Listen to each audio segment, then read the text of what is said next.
What's up, guys? This is IFBB Pro Iain Valliere, and this is The Raw Truth, Episode 2. All right, so first question here is, why do pros usually do bro splits even though they're not optimal?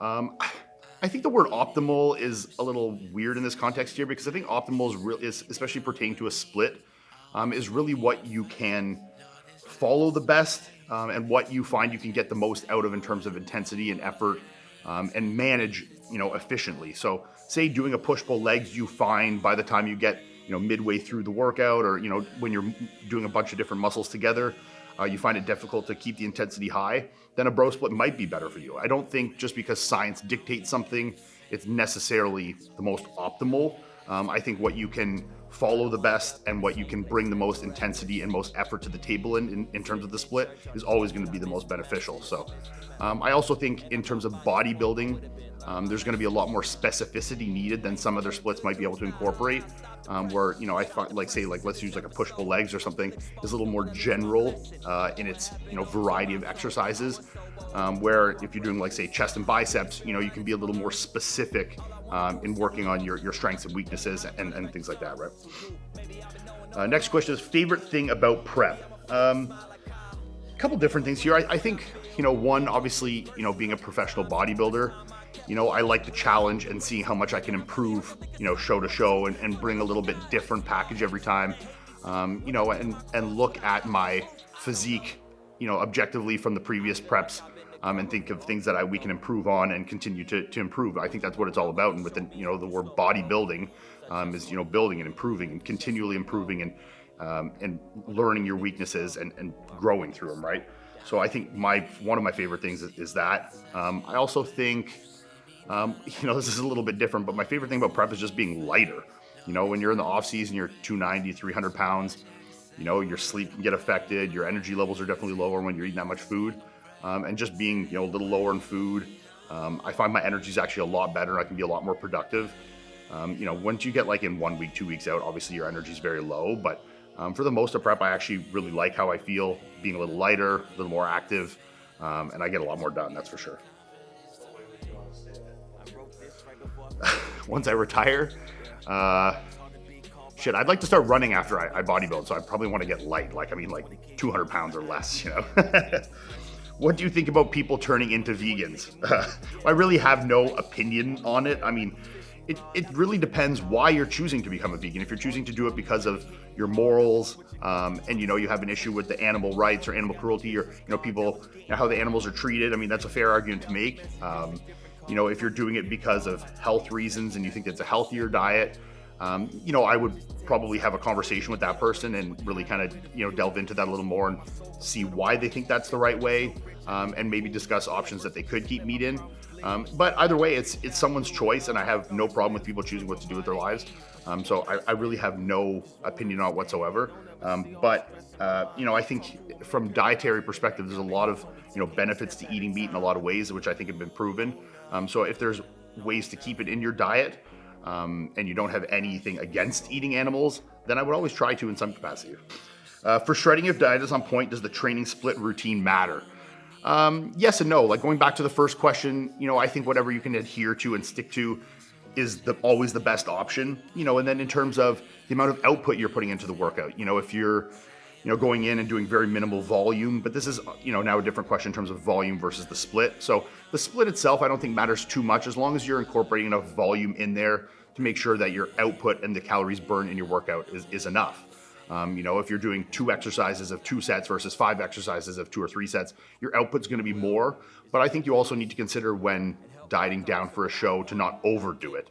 I think this is the mistake a lot of beginners make. When dieting for their first show, or even not their first show, is they think more is better, especially with training and with volume.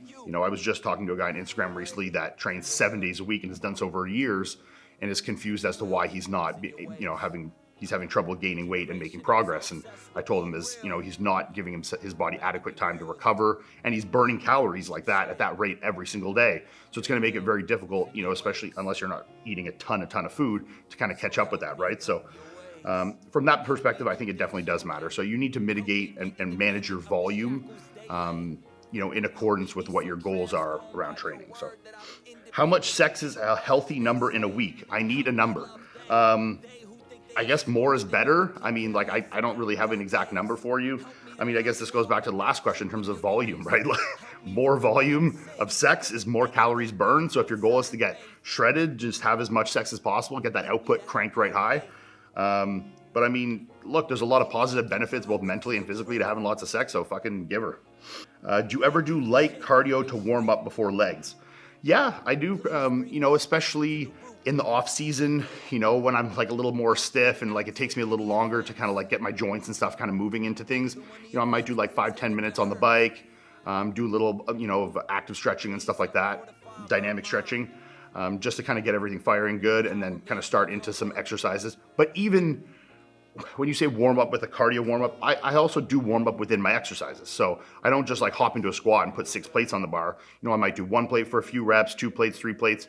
But you need to be careful not to overexert yourself in your warm-up sets as well. You want to make sure you're saving as much energy as you can for your top sets, so that you're able to work with the maximal load possible for as many reps as possible, right? So don't ever do anything like a cardio, like don't do 30 minutes of cardio prior to training. Just like don't go put on 225 on the bar of bench press and do 50 reps to work up to your max set of 375, right? Or 365 or whatever. So, you got to manage volume in that aspect as well.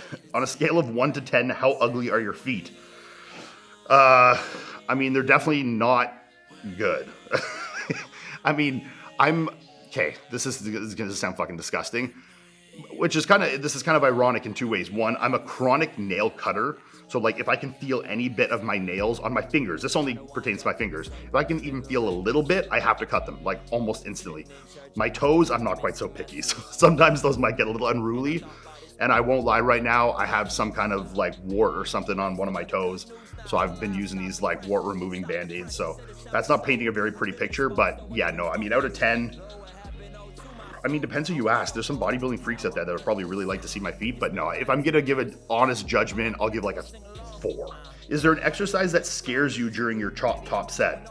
That's actually a pretty good question. I think training anxiety is a very real thing, or performance anxiety pertaining to training. And I feel this in a lot of exercises because I'm very competitive with myself. I want to always improve and progress. And I think, that's one of the fundamentals of weight training is progressive overload.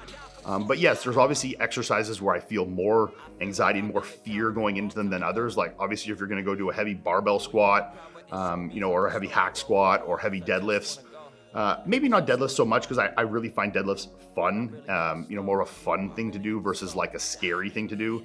But, putting 6, 7, 8 plates on your back and squatting it, you'll be thinking about that shit the night before and like you'll be getting anxiety attacks, like thinking about like the performance of that and wanting to, achieve what you set in your mind. Also the fear of just having fucking 600 or 700 pounds on your back. So I'd say of all of them, yeah, probably hack squats, to be honest. I actually think I get more anxiety over that than I would like a Smith or a barbell squat. For some reason, that is one that really like scares me to load up like super, super heavy.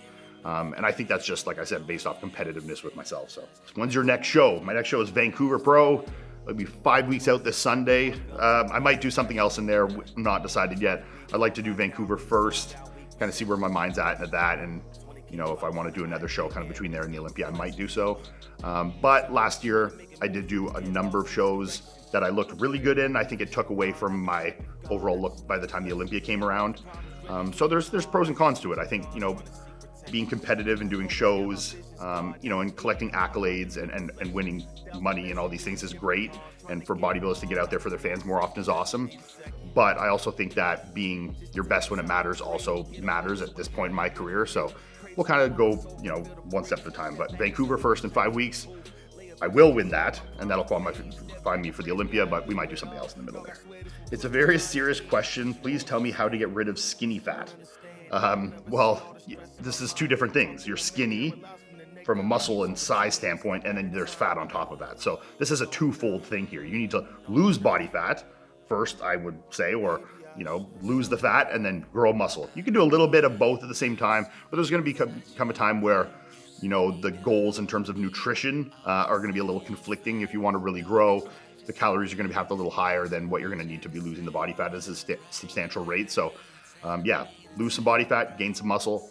Also, for people that are in the higher body fat ranges, getting that body fat down to a more reasonable, like say sub 15%, is going to optimize a lot of things that are going to help you grow as well. Your insulin sensitivity and a lot of things that are very important pertaining to growth. So, you don't want to be in a super, super fat range trying to go into a growth period. So I would say lose the body fat first if you're that high, and then start to transition into a growth phase there.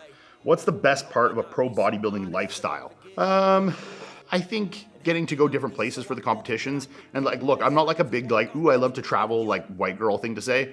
But I think going to the different places and seeing the different shows and the different venues and stages and seeing, meeting different competitors is really cool, and I have been to a lot of cool places doing shows. I mean, like the Olympia in Vegas, I've been to shows in Portugal, Spain, all over North America. I won my pro card in Mexico. So, there's a lot of places that I've got to experience because of bodybuilding. So yeah, I'd say the travel and the people that I've met through it for sure. Best way to get strided glutes. The only way is to have very, very minimal body fat. You can't spot reduce body fat. That's craziness. So you just need to get your body fat very, very low. More muscle you have in certain areas, I find that the conditioning will show a little better first through them. But yeah, no, you just need to get super, super low body fat. That's really the only way to get strided glutes. What do you do to mentally hype yourself up to lock in and kill your workout? I'm probably gonna have an unpopular opinion about this. I don't do anything. I think there's a big difference between motivation and drive. I've talked about this in my Q&As on Instagram before. I think people that are driven and that make it to the top of sports or business, whatever it is, are driven people, and you don't need to do things to hype yourself up to do them. I think you just do them, whether you want to or not, or enjoy it in the moment or not. You just get things done. And I think that's the difference. Say you have a job and you got to get up at 6 a.m. to be at the office for 7. Well, what do? You just fucking do it. You don't need to watch Zasny motivational videos to go to work every day, or hype yourself up to go. Maybe you do, but that fucking sucks for you. But, generally, you just do it because you know it needs to be done. And I think that's the same thing with my workouts. I know it needs to be done. I know if I'm not doing it, there's a million other guys there at the top of the sport that are doing it at a very high level. And so I just do it. And I just get to the gym, I get it done. And I know once I start going, I'll always get into the zone. So I can't say I particularly do anything specific. It's my job. I'm driven in terms of wanting to be a successful bodybuilder. So I do what it takes to be a successful bodybuilder. Are there more porn stars or killers in the world? Let me think about that for a second. Now we're just talking people that have killed one time, or are we talking serial killers? So if we're talking serial killers, there's definitely more porn stars. We're talking about people that have just killed once. And I mean, now we're getting into are we considering people that do OnlyFans, kind of softcore stuff? Is that porn too? Because if then, I'm definitely gonna go with the porn stars. But yeah, I think with the world how it is now, with the prevalence of the internet and how many different ways there are to make money through your sexuality, I'm definitely gonna say porn stars are more prevalent than killers. If you had to take a bath in one of Raw's supplements, which one and what flavor? Shit, that's a good question. Do you have an answer to that? I really any protein product's gonna be kind of gross, isn't it? I don't know if I'd want to in the cookies and cream protein. The idea that feels kind of weird to me. Yeah, or greens, that might be kind of holistic, getting a nice bath of greens, when people do fucking mud baths and shit, I really like the pineapple EAAs, so I could dive into pineapple EAAs. That smells good. It's nice and fresh, That's something you put in your bath, intentionally, So maybe I'll go with the pineapple EAAs. I can do that. What are your thoughts on eating English muffins instead of oats? I don't think there's an issue with it. I think whatever you digest the best. If you find you don't digest oats well, go for the English muffins. I think bread products are perfectly fine to use in bodybuilding. I've used them right up to shows. I know coaches like Matt Jansen use it with his clients all the time. So if you find you're doing well with those, they're absolutely fine. Comparable carb content, absolutely fine, no issue. What was your job before bodybuilding? Oh geez, okay, so the last real job I worked would have been in 2013, 14. But the first job I ever had, I worked at the Running Room. So it's a running store in Canada that does running apparel, running shoes. You help, watch people walk and kind of fit the best shoes for them. And that was when I was kind of in my period of, running. I worked at Costco for about 2 weeks, maybe less than that, 1 week. And then I got a job at Popeye Supplements, which is a big supplement chain in Canada. So once I got that job, I'm fuck Costco. I'll take a pay cut to leave Costco to go to Popeyes. And look, Costco's not even a bad job, but like when you're 19 years old and you get a job at Popeyes, this is like the fucking holy grail of jobs back in 2002 or 2009 or whatever the fuck the year is. So, I hopped on that and I worked there for a few years. And it was a very good job, I think, for starting into bodybuilding. It was a store. Popeyes has transitioned now more into like a little more like health foodie thing, but at the time it was very, very bodybuilding centric, where like the GNCs and everything were more kind of the health food stores. So it was a great job, for that at the time. I had opportunities to eat my meals. There was a Good Life Fitness right downstairs. So I could go after or before my work and get a workout in or do my cardio in the morning and then head up to work. So it was very conducive for a beginning bodybuilder. After that, I worked a small stint as a personal trainer. And then after that, I transitioned into doing my own coaching. Me and another Canadian bodybuilder opened up a gym together, a small training studio. I did that for a little while, and then I transitioned into online coaching. And then once I had enough online clients, I became a full-time bodybuilder, and now I'm a full-time bodybuilder, and I don't really do any coaching, so I'm just a full-time bodybuilder now. If Dorian didn't retire when he did, do you think Ronnie would have won that first title? Yes. I think that first version of Ronnie, when you're talking like 98 and onwards there, it was a very, very dominant Ronnie Coleman. Like, look, I think Dorian Yates is one of the best bodybuilders ever, but Ronnie is a whole different animal, and I think from a mass perspective, Ronnie's holding 20 to 30 pounds more than Dorian at almost the same height, just as good from the back, crazier legs. I think that would have been a tough one for Dorian to handle. So I'm a big Dorian fan. There's a lot of things I love about him and emulate in my training and things that I've definitely carried on from him that I love. But Ronnie's the GOAT and will always be the GOAT in my opinion. I think I'll be long dead before anyone ever surpasses that physique. Does having dogs around help in any way in your bodybuilding career? This is actually a very good question. Kind of unique question, but yeah, I actually think it really, really does. I think, one, just from a mental health standpoint, I think dogs are very therapeutic. I think anyone that has a dog can relate to this, and the bond you kind of create with the dog. I'm naturally kind of a very anxious person. I find dogs are very good at kind of, you sit on the couch, your dog comes and sits with you, it kind of like puts you at ease. And like after, maybe a stressful day, you come back and you see your dogs and they're all excited to see you. Like that'll always put a smile on your face. So, and dogs are very non-judgmental. They always love you, no matter what. So yes, I think they're great to have around, not just for bodybuilding. I think for anyone. I think pets are very, very great for mental health. So if you don't have a dog, get one. How to manage lower back and knee pain? This isn't a very simple question to answer because you're going to need to diagnose the reasons of why are you having lower back and knee pain. I don't know. You'd need to assess them and see what is it a muscle imbalance? Is it muscle tightness? Say like you're having knee pain, it could be something, through your glutes and hips that's pulling on your knees. It could be through your quads. It could be degenerative in your actual knee. Same with lower back. I mean, even let's say for bodybuilders, it could be a hormonal thing that's, causing fluid retention. And giving you some lower back pains, like, those like lower back pumps that bodybuilders really get. A lot of those are hormone based. It could be a disc issue. It could be form in training, like I need to watch you maybe deadlift or squat, and maybe one of the exercises you're doing is causing pain. So it's not really a very simple question to answer. I would need more context. But my best suggestion is maybe go see, sports medicine or sports physio, and I think bring with you, some videos of you doing your big exercises, of you squatting, of you deadlifting, doing some of these things, just to have, and so they can assess them as well. So you can kind of get a bunch of things done at once, right? If C-Bum is in an open and both you and Chris are competing at the same show, will Melissa support you or Chris? She's going to support me. What the fuck do you think? Come on. Courtney can support Chris, Melissa will support me, and that's how it goes. But I mean, look, you can also support both of them. I mean, it's not like say there's 20 guys at the Olympia, you could be supporting 2 guys in the show. Like, it's not necessarily like you're picking, I hope this guy wins or this guy wins. You're hoping they just both do their best, they both show up their best, and then the judging kind of does the rest of that. I think this is kind of getting into a tangent here, but I think a lot of, especially competitors, and I've done this myself and fallen victim to it many times, really worry about the outcome of a bodybuilding show. And like they look and they focus on the guys they're competing against, they look at their photos, and can I beat this guy? And look, I've done it a million times. We all do it. It's very natural to compare ourselves to others, especially in a sport as subjective and visual based as bodybuilding. But you can't control what others are doing. You literally, by you looking at someone else isn't making them worse or you better. It's probably actually making you worse. So I think the best thing to do is just to focus on yourself. And this sounds so fucking cliche, but just worry about yourself and worry about bringing the best version of you, and the rest will fall into place. If you bring a package worth winning, you will win. I strongly believe that. I think the best competitors should win. Let's take politics and all this whatever nonsense you guys want to throw in there out of it. I think the best bodybuilders should win, and that's the end of it, right? Rest of your life in prison or fight a tiger with your bare hands. Ooh, you're probably going to get killed by the tiger. So it's either would you rather die now or spend life in jail?